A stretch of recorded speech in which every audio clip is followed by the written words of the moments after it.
오늘 말씀은 굉장히 짧은 두 구절입니다.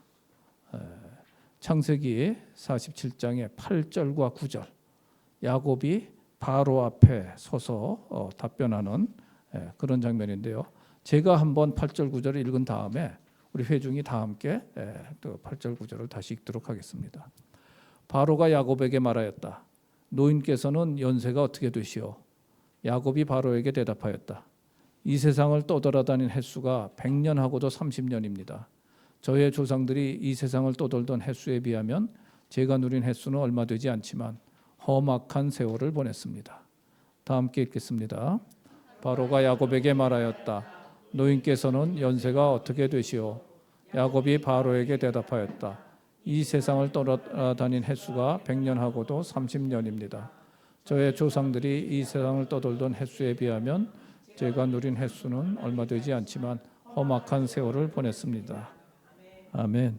네, 야곱이 바로에게 험악한 세월을 보냈다고 얘기하는 이 장면을 가지고 저희들이 묵상하면서 한번 말씀을 살펴보겠습니다. 과연 험악한 세월을 보냈는가? 우리가 알기는 야곱이요, 속이는 자, 발목 잡는 자.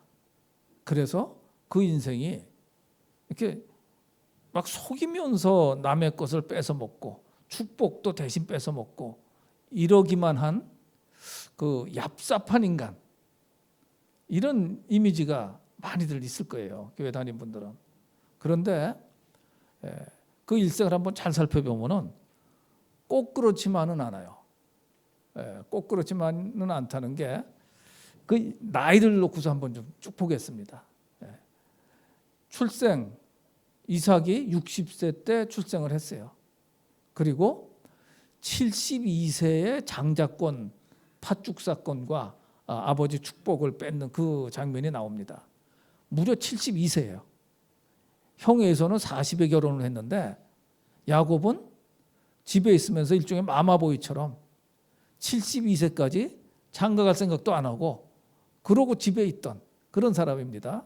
그런데 이 72세가 되는 사이에 아버지 이삭이 어느 한 해에는 농사를 지어서 100배를 거두기도 하고 거부가 되어 있었던 거예요. 말하자면은 야곱은 재벌집 아들이었던 게 요즘식으로 말하면 그런 상황인데, 이제 에서의 장자권 이삭의 축복을 빼앗은 이후에 에서가 죽이려고 그러니까 도망을 갔어요. 하란이라는 데까지 도망갔는데 지도를 좀 보여드릴 텐데 하란까지 720km 정도 된대요. 그러니까 정말 꽁지 빠지게 도망을 간 겁니다. 그리고 그 해에 그 하란에 도착해서 라헬을 만나고 라헬에게 그냥 완전히 반해가지고 결혼을 위해 갖고 7년씩이나 무료 봉사를 하고 그렇게 됐던 거죠. 그 지도를 먼저 한번 좀 볼까요? 이거는 이제 아브라함의 여정이 나왔던 그림인데요. 하란, 그러니까 여기 바벨론이 있는 이쪽 지역에서 갈대아 우르에서부터 아브라함이 하란까지 가서 거기서 또 수십 년 동안 살다가 이제 아브라함이 롯만 데리고서 이 가나안 땅 세겜 쪽 이쪽까지 쫙 오죠. 네. 그러니까 하란에서 이때는 이제 이삭이 헤브론에 자리 잡고 있을 때인데 이 거리가 720km를 도망을 갔던 거예요. 뭘 타고 갔을까? 글쎄요. 걸어갔다면 무지무지한 거고 탔는지 아닌지 안 나오니까 조금 더 이제 야곱 위주로 보면은 헤브론에서 출발해서 베델에서 하나님 만나고 사다리 돌베개 베고 사다리 이제 꿈에 보고 하란까지 갔다가 이제 라반에게 쫓겨서 돌아옵니다. 돌아와서 야복강가에서 이제 마하나임, 브니엘 이래가지고 하나님을 만나고 오면서 숫꽃 세겜 사건 있고 이렇게 다시 베델로 이렇게 돌아오게 돼요. 그러고 베들레헴 거쳐가지고 여기서 라헬이 죽고 헤브론에 와 있다가 이제 애굽으로 피신이 아니라 이제 엔트리 투 이집트 하는 그런 과정을 겪습니다. 그래서 그 7년 동안을 라반에게 봉사하고 뭐 우리가 잘 아는 것처럼 라헬하고 결혼하려고 했더니 잠자리에 라헬의 언니 레아를 갖다가 넣어버린 거 아니에요. 외삼촌이. 그래가지고 황당하게 두 아내를 얻었고 이때 네 아내를 얻은 건 아니에요. 아이를 낳기 시작하면서 아내들의 시기 질투 때문에 라헬이 하나님이 나한테 아기 안 주시니까 내 몸종에게 들어가서 아기를 낳아. 그러니까 그게 또 셈이 나가지고 레아도 그럼 내 몸종하고도 낳아. 이래갖고 아내가 넷이 돼버린 거죠. 그리고 말하자면 라반에게 지속적으로 비즈니스 사기를 당한 거죠. 월급 주겠다고 그랬는데 10번이나 품삯을 바꾸고 그랬던 거죠. 그러고 안 되겠다 해가지고 외삼촌한테서 도망와가지고 그게 이제 바단 아람이 그 하란인데 거기도 아람 지역이라고 그러는 거죠. 야복강변에서 딱 형이 죽이려고 기다리고 있는 거죠.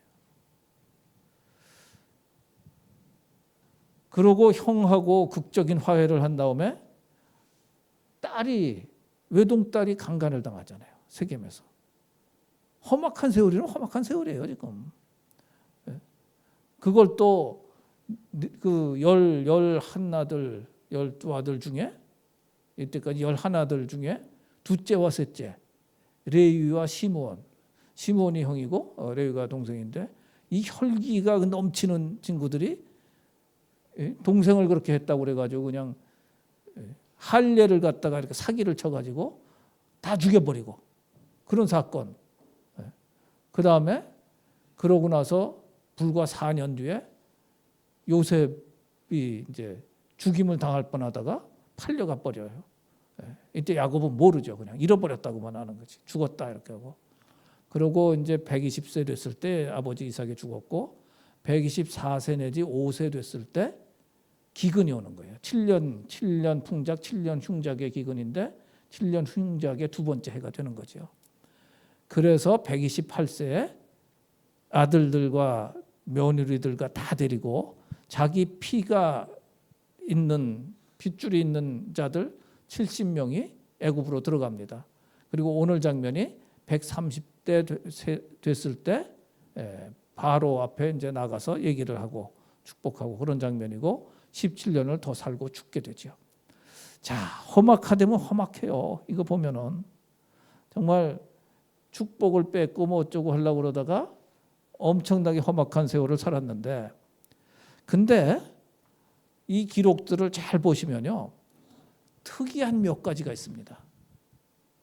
우선 장자권을 뺏었다고 그러는데 팥죽 사건은 뭐 좀 본인이 그랬다고 생각해도 돼요. 그런데 그 외의 모든 사건은 첫째로 야곱이 계획한 게 아니에요.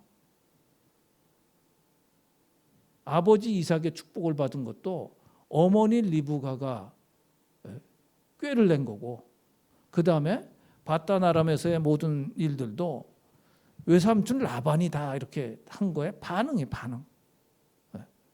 하여튼 지속적으로 보면요.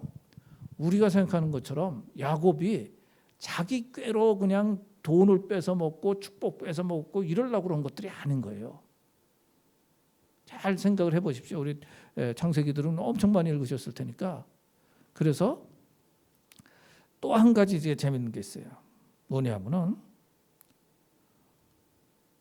성경에 야곱이 속이는 자, 뭐 발꿈치 잡는 자라고는 나오지만 이 모든 환난 중에 하나님을 원망했다는 말이 하나도 없어요.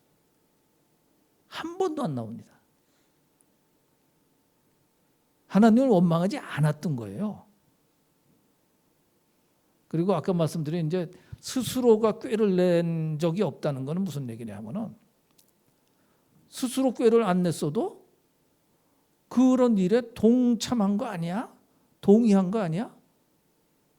이게 생각해 볼 필요가 있어요.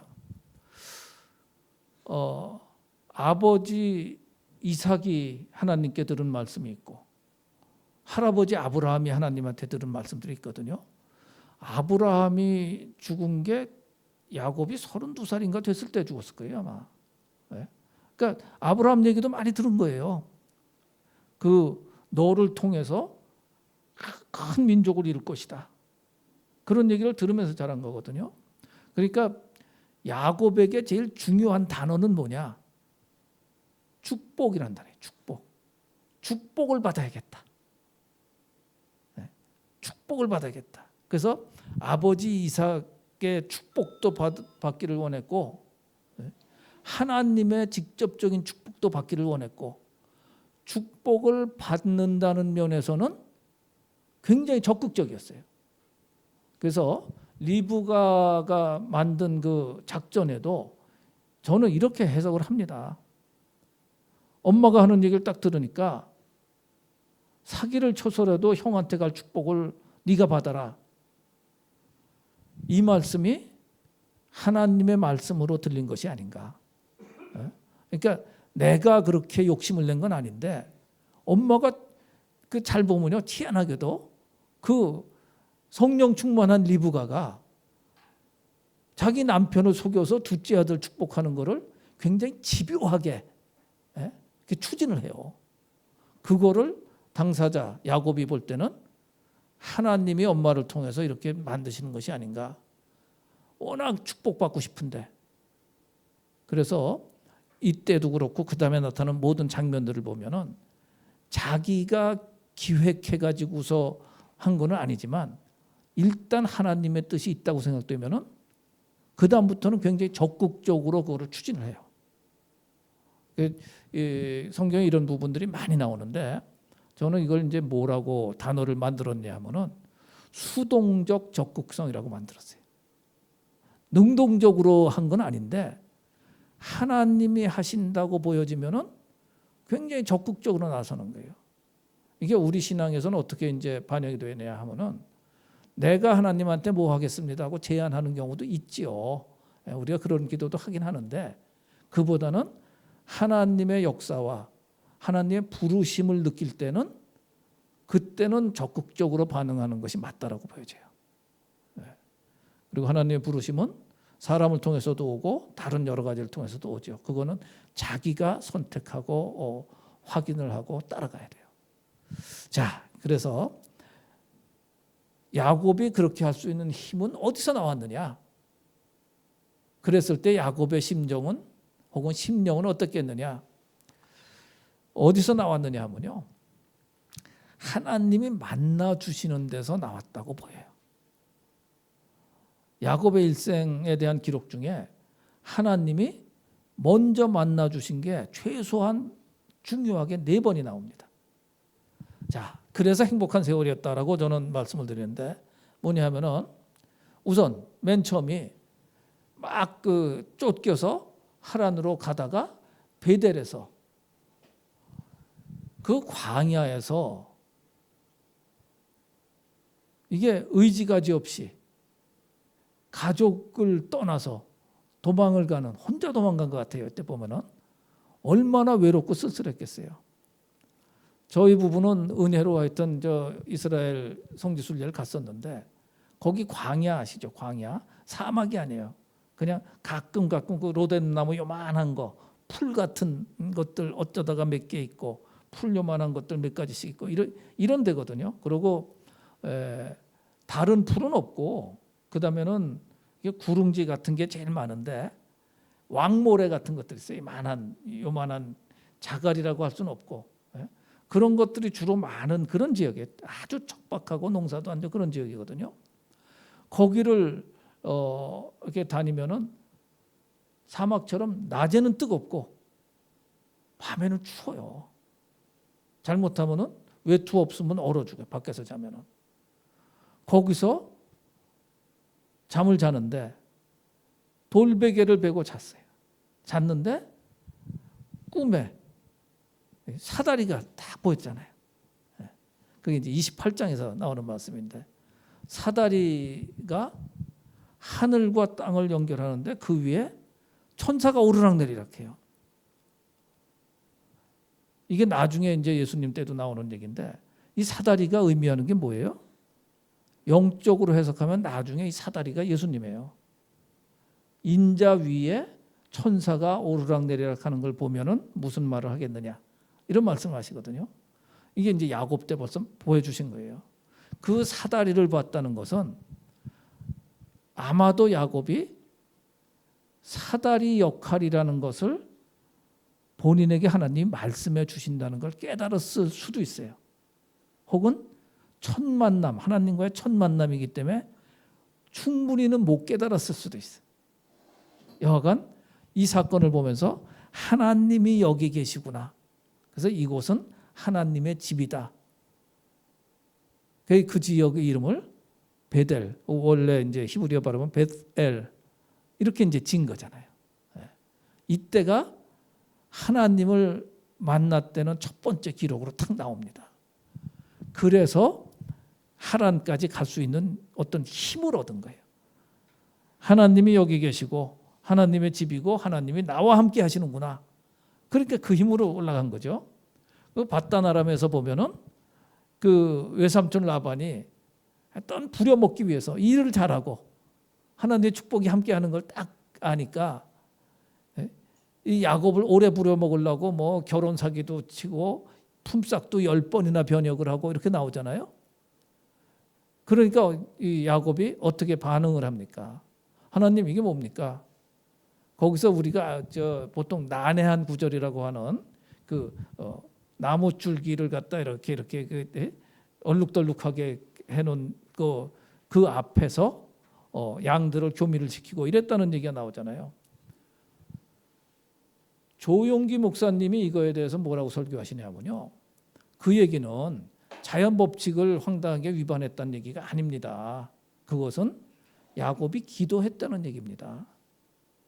우리가 그 사람이 그런 얼룩덜룩한 걸 보면서 또 양들도 그 얼룩덜룩한 걸 보면서 야곱이 기도했다는 거죠. 하나님, 외삼촌이 하도 저렇게 해가지고 제가 이런 계약을 했어요. 얼룩덜룩한 놈이 나오면은 내 거, 하얀 놈이 가면은 외삼촌 거. 하나님 축복해 주십시오. 이렇게 기도를 했던 거예요.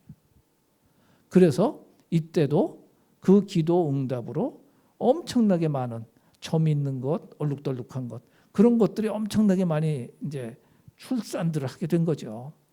그리고 그 딸들하고 이 밧단 아람에서 도망칠 때도 한번 잘 기억해 보세요.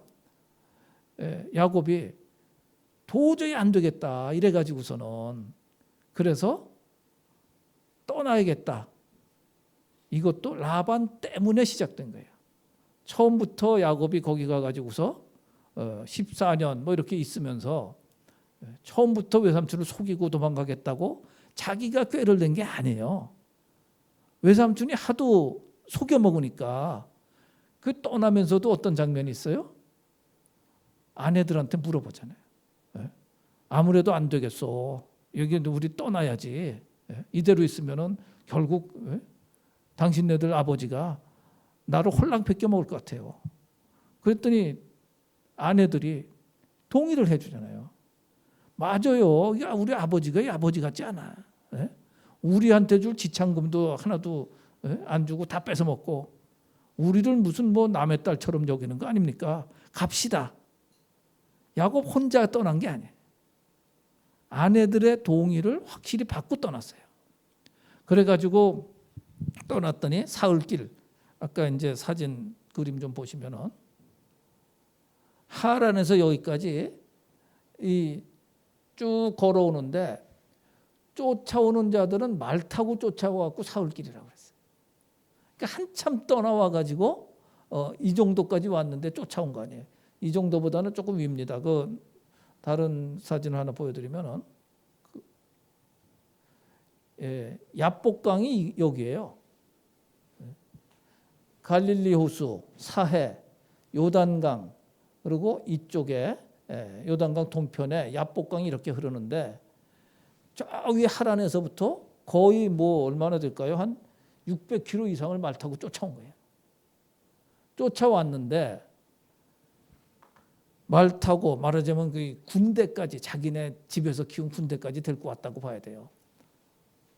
하나님이 라반에게 나타나셔가지고 잘잘못 따지지 마라. 내가 지명한 그런 앞으로 이스라엘 민족을 만들 사람이야. 그러니까 라반이 안 그랬으면 무슨 짓 했을지 몰라요. 그러니까 라반이 때려잡진 못하고 대신에 뭐를 해요? 좋아. 이 강 너머로는 너 오지 마. 나도 이 강 밑으로 안 갈 테니까. 이렇게 얘기를 해요. 그러고 요걸 건널다 그러니까 에서가 무서운 거예요. 에서는 원래 에돔 땅은 이 일대거든요. 이렇게가 이제 에돔 땅이거든. 그러니까 형을 만날 일이 걱정이 태산 같고 위쪽으로는 라반하고 경계를 딱 지어놓은 게 있고 그때 영적인 눈으로 보니까 하나님의 군대가 보인 거예요. 그래서 그 지명을 마하나임이라고 했죠.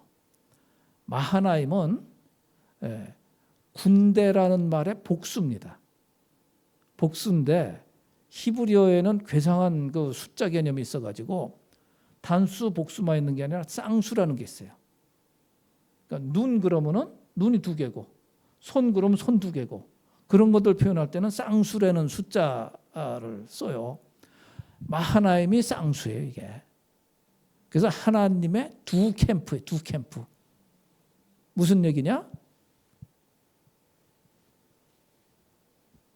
위로는 라반의 팀으로부터 막아주는 하나님의 군대. 밑에는 에서로부터 보호해 주시는 하나님의 군대. 그게 영적으로 보인 거예요. 하나님이 보여주신 거예요. 그러니까 야곱이 다시 한번 함께 하시는 하나님, 자기를 보호해 주시는 하나님을 그때 또 이렇게 깊이 만납니다. 이 마하나임이라는 게 굉장히 중요하고요. 우리들의 신앙생활에서도 영적인 인식이 있으면은 이런 것들을 깨닫고 보게 됩니다. 하나님이 나를 공격하오는 과거의 그 어떤 위험 혹은 죄책감 이런 거로부터도 하나님이 직접 막아주시는구나. 그 다음에 앞으로 만날 위험, 앞으로 우리가 건너야 될 고난 이거에도 하나님의 군대가 앞서가면서 이거를 해결해 주시는구나. 이런 이 두 캠프라는 개념은 굉장히 중요합니다. 그래서 이 마하나임의 경험을 하고서 그 다음에 야복강가에서 강을 건널 준비를 하죠. 그런데 형에서가 아직도 그냥 분기탱중해서 400명을 데리고 자기를 때려잡으러 온다는 소식을 딱 듣잖아요. 그러니까 하나님의 캠프를 보고서도 겁이 나가지고 그때 이제 그 씨름 사건이 납니다. 밤중에 웬 사람이랑 씨름했다. 이제 그 그림을 몇 개 보면 이게 야복강 현재 사진이에요. 꽤 넓은 강이에요 보면은. 그 다음에 이건 이제 어떤 분이 그린 그림인데 저는 이 그림에는 좀 동의를 안 해요. 저 왼쪽이 천사고 저기 야곱인데 털 사람이 아닌 거는 뭐 맞긴 한데 이미지상으로 보면은 야곱 저 에서는 덩치도 크고 사냥도 하고 그러는 정말 싸움 잘하는 남자 같고 야곱은 털도 없이 매끈하고 집에서 살림하는 마마보이 같은 이미지인데 여기 보면 뭐 엄청나게 천사한테 덤벼들고 있어요. 이 이전에 야곱이 했던 일이 뭡니까? 어떻게 하면은 형에게서 이렇게 화를 면할까 해가지고 선물도 앞서서 엄청 보내고, 그죠? 그 다음에 말하자면 몸종들한테서 난 아들 그쪽 앞세우고 또 그 다음에 레아와 그 자식들 또 앞세우고 라헬과 자식들을 맨 뒤에 놓고 그러고도 자기는 이제 맨 뒤에서 여차치하면 도망가려고 그런 의도가 보이잖아요. 이거요. 우리 신앙생활에 적용해 보면은 하나님을 만나되 우리는 여러 번 만나야 돼요. 제가 지난번에 아브라함 설교 때도 그 말씀을 드렸는데 하나님이 계속 만나 주시면서 또 그 유다 설교 때도 그랬잖아요. 우리는 지속적으로 하나님을 만나야 하고 하나님이 사실은 필요할 때마다 먼저 우리를 만나 주세요. 네. 그럼에도 불구하고 겁이 나. 우리네 인생이 사실 그래요. 하나님을 몰라서가 아니라 하나님을 알면서도 체험이 있으면서도 막상 어떤 위협을 당하면은 우리 감성을 갖고 있기 때문에 쫄아요. 네? 그리고 긴장을 하고 제가 그때 이제 우리 교회 섬기는 분들한테 같이 말씀드렸지만 전립선 비대가 엄청 크다 그래가지고 또 다시 이제 혈액 검사 결과를 봤는데 결과를 받으러 가기 전날 막 졸리더라고요. 야, 이거 만약에 PSA 수치가 너무 높으면 어떡해? 쫄아가지고 갔는데 다행히 생각보다 더 낮게 나와가지고 그러고 나야 이제 안심을 하는 그게 우리 인생이거든요. 그렇게 하나님을 만나고 그렇게 고난을 이겨낸 야곱이지만 이때 하는 얘기가 이것도 이제 기도라고 그러잖아요. 이 씨름하고 나를 축복하지 않으면 보내주지 않겠다 하는 것은 밤새도록 하나님과 기도로 씨름했다는 걸로 해석을 하잖아요. 그러니까 엄청나게 붙들고 기도를 한 거예요. 다른 말로 하면은 축복해 주시지 않으려면 나를 죽이고 가세요. 이런 식으로 무섭게 끈질기게 강청기도입니다. 이거가 강청기도예요. 하나님 나를 축복해 주십시오. 그냥 기도할 때가 있지만 정말 우리가 이 강청기도를 할 때가 있어요. 우리 통성기도가요. 습관적으로 혹은 어떻게 의례적으로 통성기도를 하는데 사실은 통성기도는 너무나 마음에 간절하고 안타깝고 급해가지고 저절로 입이 열려서 나오는 게 사실은 통성기도예요. 그러지 않을 때 그냥 통성기도하는 거는 조금은 이제 우리는 습관이 됐으니까 훈련이 됐으니까 그렇게 하긴 하는데 원래는 아닌 거죠. 이때 아마 이 천사랑 씨름했다고 하는 이것이 밤새 어떻게 보면은 꿈을 꾸면서 하나님과 씨름을 하면서 소리를 지르면서 그러나 포기하지 않은 거예요. 하나님의 음성을 들을 때까지는 포기하지 않고 기도를 한 거예요. 그러면서 제일 그 기도의 핵심이 뭐였어요? 나를 축복하기 전에는 내가 못 보내준다. 그러니까 하나님의 축복을 그렇게 간절히 구했고 그 축복이 얼마나 중요한지를 너무나 잘 알았던 야곱입니다. 그래서 처음부터도 축복을 구하고 축복을 구하고 축복을 구하고 심지어는 사람을 통해서도 축복을 구해요. 오늘 바로를 만나는 장면에서도 사실은 그 바로를 축복하면서 얘기를 했다고 그러지만 결국은 바로로부터 축복을 받은 거거든요. 그래서 영주권이 아니라 시민권을 받는 겁니다. 야곱의 일가가. 이 모든 게 축복을 구한 거고요. 결국은 축복의 사람이 돼가지고 자녀손들에게 다 축복을 해주잖아요. 11아들과 그 다음에 에브라임 므낫세까지도 다 축복을 해주고 미래를 보면서 예언을 하고 그렇게 가요. 그러니까 이 야곱이라는 사람은 정말 하나님의 사람이에요. 자, 아까 이제 봤던 장면들을 보면은 에서와의 화해도 이것도 하나님이 해주신 거죠. 400명을 데리고 올 때는 왜 400명을 데리고 와요? 동생 만나러 오면은 이거는 자기가 키운 군대 데리고 온 거예요, 사실은. 드디어 이놈 자식 죽일 때 왔다 이래가지고. 그런데 너무 스무스하게 그냥 감동적인 화해, 형님 그랬더니 내 동생아 뭐 이런 식의 예? 그렇게 딱 변화돼요. 그러고 베델에 다시 가가지고서 베델의 하나님 엘베델 하나님을 다시 만나죠. 그 다음에 이제 요셉을 잃어버린 줄 알았던 죽었던 요셉을 다시 만나는 은혜를 다시 체험합니다. 다시 말씀드리면은 이 나이에 이런 수많은 일들을 이렇게 겪으면서 무슨 힘으로 살았느냐? 하나님을 만난 체험 그리고 하나님으로 받은 축복으로 살았던 사람이에요. 야곱은 자기가 사기치려고 한 적 없었어요. 스스로 먼저 남을 속여 먹으려고 한 적 없었어요.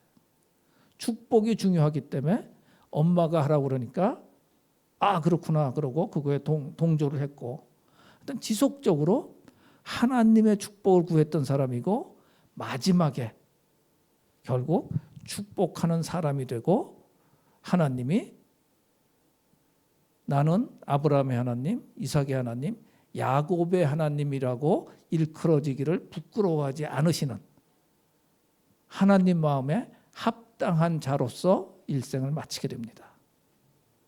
그러니까 우리가 야곱에 대해서 오해하면 안 되는 거예요. 우리도 야곱을 본받아야 될 부분이 많아요. 우리 마음 가운데 죄인이기 때문에 본질적인 이기주의가 있어요. 그러나 야곱은 얼뜻 보면 그런 사람 같지만 사실은 하나님 중심으로 살았던 사람이에요. 그 축복에 기대서 살았던 사람이에요. 그래서 우리도 기도하면서 하나님의 축복을 간절히 구하는 사람이 되어야 됩니다. 인간에게 너무 기대하지 마세요. 인간에게 기대하면은 어떤 사람에게든 반드시 실망을 합니다. 그러나 하나님을 기대하면은 하나님은 절대로 실망을 안 시키세요. 그래서 하나님하고 직통으로 우리 직통 게시판은 위험해. 그러나 하나님께 축복을 받고 하나님만을 의지하면서 중요한 포인트는 뭐냐? 자유롭게 살아가야 돼요. 우리 우윤지 자매님 이제 신학 마치시고 신학이 아니라 상담학 공부 마치시고 이렇게 했는데 그 부분을 어떻게 보시는지 모르지만 상담학의 이론적 기초는 인본주의잖아요. 성선설이라고요. 그래서 상처 입은 거를 다 씻어내고 이러면은 선한 것이 다시 회복을 시킬 것이다. 그런데 궁극적인 치유는 하나님을 만나고 또 만나고 또 만나지 않으면은 저는 절대로 궁극적인 치유는 없다고 봅니다. 그래서 예수 믿지 않는 자들이 불쌍한 거예요. 하나님을 전혀 모르니까 어떻게 하나님을 만나고 치유를 받겠어요. 예수 믿는다는 것 자체가 큰 복입니다. 엄청난 축복이에요. 그리고 믿는다고 하면서 나는 교회 잘 나가. 우리 이제 아우리치도 많이 갔어. 이거로도 충분하지 않은 거지. 정말 끈질기게 기도하면서 하나님의 축복에 의지해서만 우리의 인생을 살아가는 게 굉장히 중요합니다. 그 회복된 모습 중에 하나가 브니엘 사건 이후의 모습이에요. 브니엘 사건을 잠깐 볼게요. 이건 이제 맨 처음에 베델에서 하나님 만나고 사다리 그 그림입니다. 위치였고 이게 이제 야복강이고 요거 하고 나서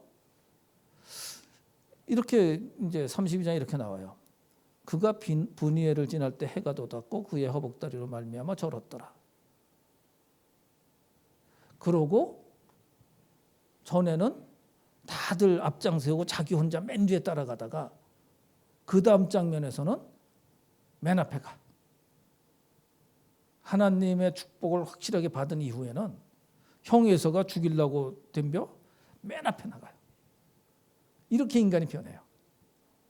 온전히 치유가 일어난 거예요. 분열해서. 그 치유를 어떻게 표현하느냐?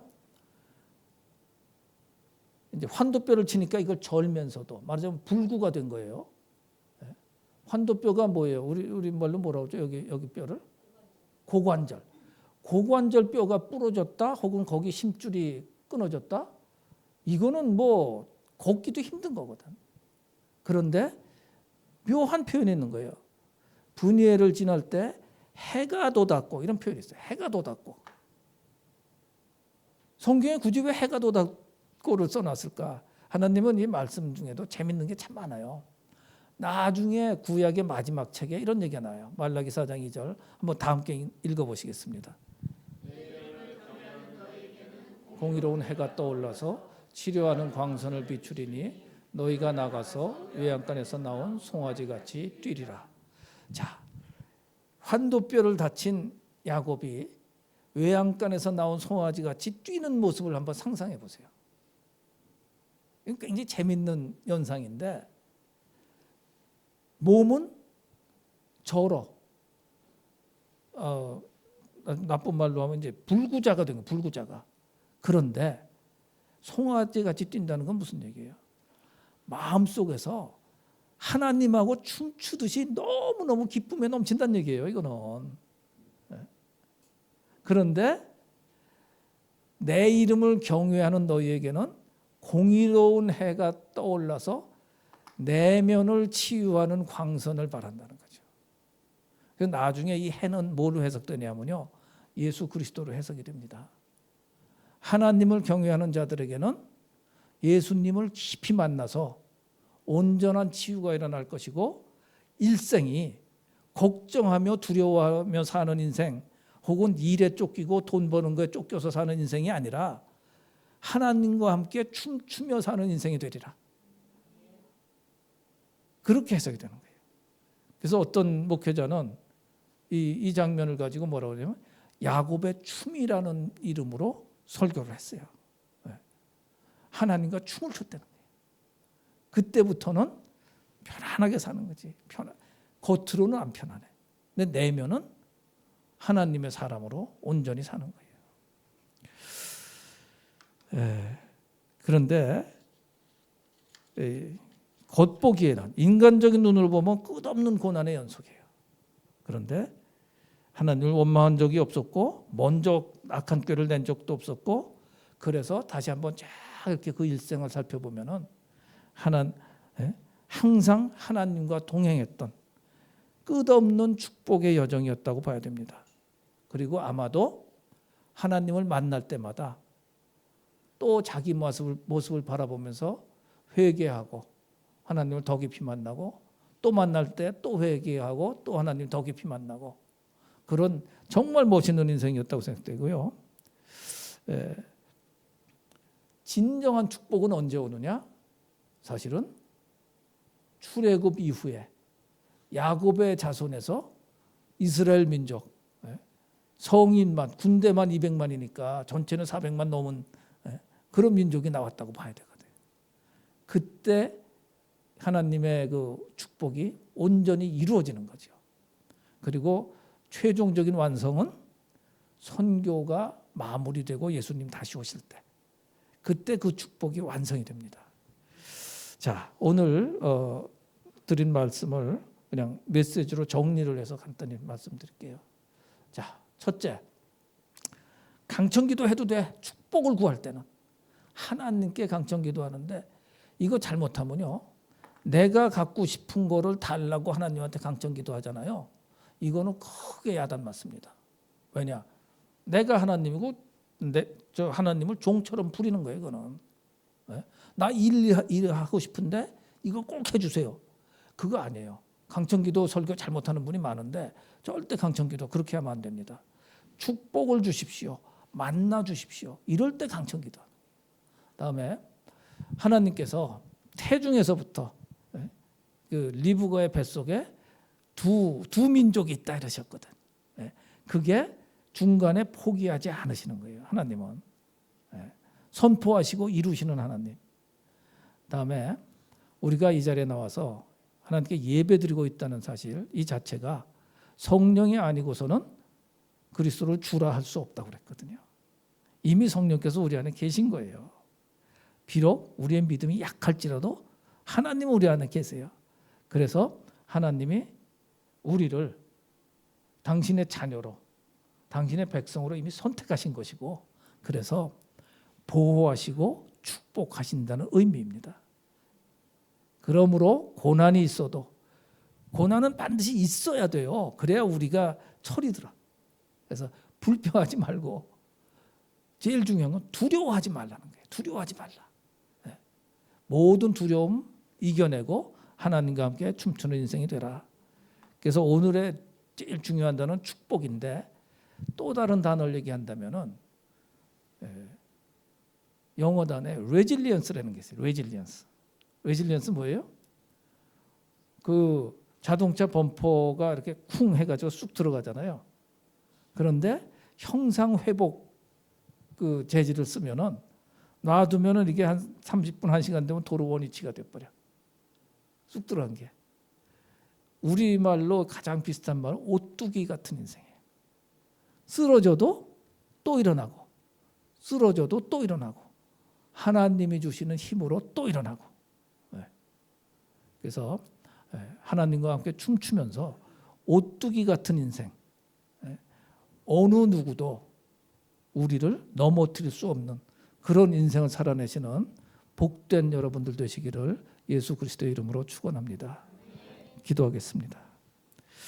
하나님, 야곱의 일생을 다시 한번 정말 나의 순대로 보았습니다.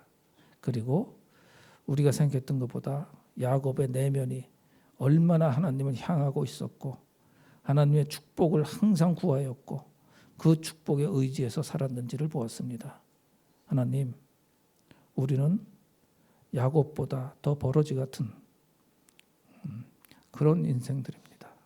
그러나 우리도 하나님을 구하고 하나님의 축복을 받을 때 이 세상을 이기는 존재가 될 줄로 믿습니다.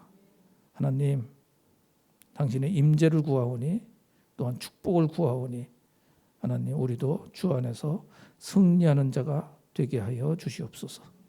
예수 그리스도 이름으로 감사하며 기도하였사옵나이다. 아멘.